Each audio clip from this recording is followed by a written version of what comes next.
This political movement, first formed through the NCA, then the MDC, gave the ZANU-PF government its first electoral defeat in 1990 in a constitutional referendum.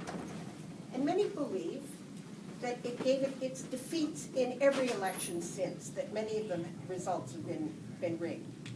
At the least, the emergence of this powerful actor put the ZANU-PF regime on the defensive.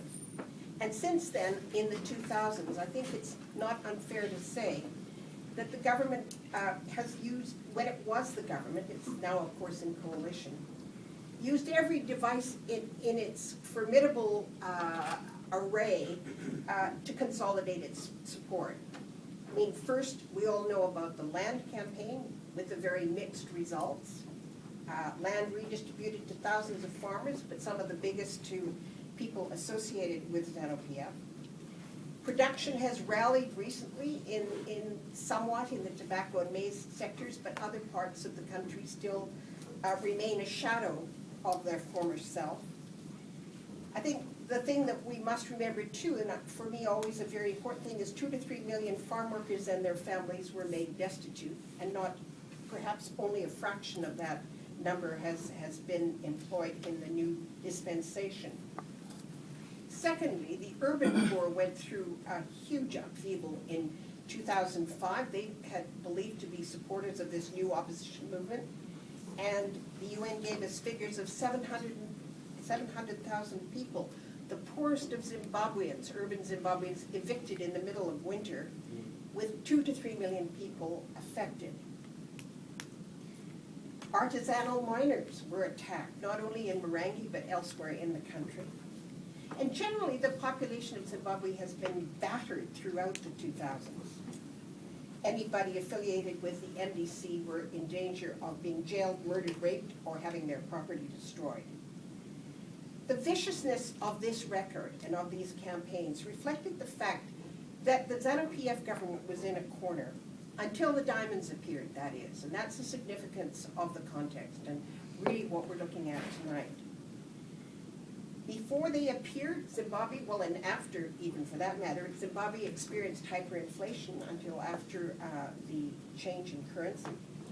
The exodus of its professional class, a quarter to a third of the population, and above all, the decimation of the productive capacity of the economy. The diamond discoveries, however, were a game changer, rescuing the ZANU-PF project, producing new sources of patronage for ZANU-PF elites, and enabling the purchase of arms from countries like China. But what diamond discoveries haven't done is provide the current coalition government with revenues that will enable it to deal with the aftermath of the meltdown in the 2000s. Because there is a striking historical similarity here between what's happening in Zimbabwe and what happened in Zimbabwe's participation in the war in the Democratic Republic of Congo in the late 1990s. Because while individuals gained in both of these cases, the state gained in neither. In fact, the state ended up holding the bag for the DRC military conflict, and currently the finance minister, Tendai Biti, is continually lamenting the fact that he sees almost none of the diamond revenues. Nor, I will add, can diamonds deal with the destabilizing effects of Mugabe's imminent demise. Mugabe's given a clear evidence that he wishes to die in office, as he's afraid, as I said at the outset, that ZANU-PF will disintegrate into warring factions should he leave. So there are no clear successors. He hasn't done the job of preparing for who will follow on.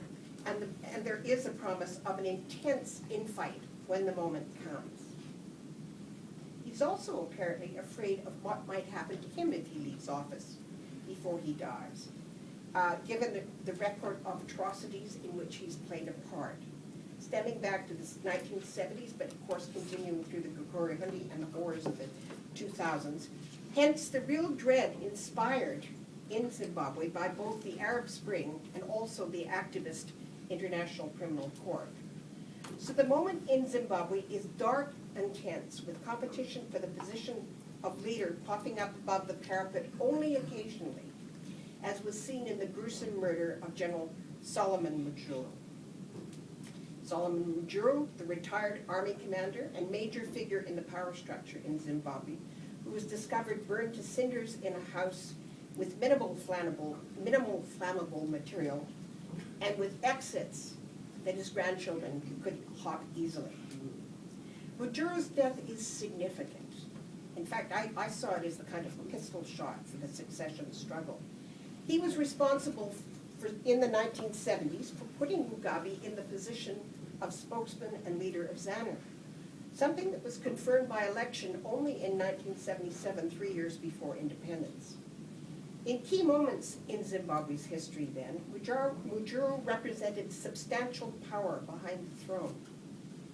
He was reported to be one of the few, if not the only Zimbabweans who had the ability and the gravitas to tell truth to power, and openly suggested to Mugabe that he should go.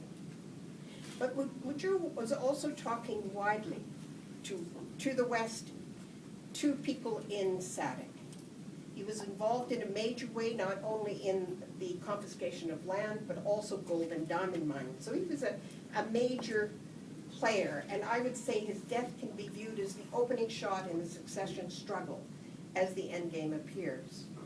Certainly the effects have been important for his wife Joyce, one of the two vice presidents, who's lost power with his demise, leaving the other significant faction in ZANU-PF led by Emmerson Mnangagwa stronger. But also the ZANU-PF world has lost an independent voice and source of power, so it's changed things around. In Zimbabwe at the moment then, one has not only a government in an upside-down moment, which has the loser, Mugabe, in the March 2008 elections, holding the pivotal position as president, continuing to do much as ZANU-PF wants. And two, the winner, the MDC with its leader, Morgan Tsvangirai, acting as prime minister, still unable to gain real power in the state outside of the efforts of its finance minister. So that's in government. Outside of government, there's a dark coalition of forces. Not only the JOC mix of generals and ZANU-PF hardliners, which is very hard for, I think, even people inside Zimbabwe to read. There's no question, though, that both its power is considerable and also that there is talk of splits, even in that community, with one of the generals, Chiwenga, reported to be interested in succeeding Mugabe. One wonders how that works out in terms of his relationship with Emmerson Mnangagwa, who is very strongly a strong contender. But beyond that domestic set of forces, there's also a broad alliance which goes beyond these political and military forces to include inside Zimbabwe the private sector and criminal elements. And that whole set of forces from all of those areas exist not only inside Zimbabwe, but also more broadly in the region. The strength of this broader alliance has yet to be revealed, but it cannot be discounted. And that is the part that really gives me pause, the sense that it's not just Zimbabwean interests, which are highly sort of intensified by the whole diamond discovery. As noted earlier, many figures within this national and regional alliance go back to a shared history from their days in the DRC, where the looting of minerals and money laundering was reported in a number of documents which I read this summer, which were submitted to the United Nations Security Council, where the names of Mnangagwa, Shiri, Sekuramai featured, as well as both Mugabe's, Grace and Robert, allied to interests in South Africa and the Middle East. So this regional and national coalition, this informal but very real center of power, adds a broader and more somber cast to the struggle for power in Zimbabwe and should not be taken lightly. In sum, it's in this context of broader predation and a tendency which in the literature, and here's my academic side coming out, is called the instrumentalism of disorder. The use of chaotic situations to do very well that describes not only the DRC, but also the predicament and dangers of this moment in Zimbabwe. Indeed, it is this broader context that the next speakers will discuss the impact of diamond discoveries in Eastern Moraine.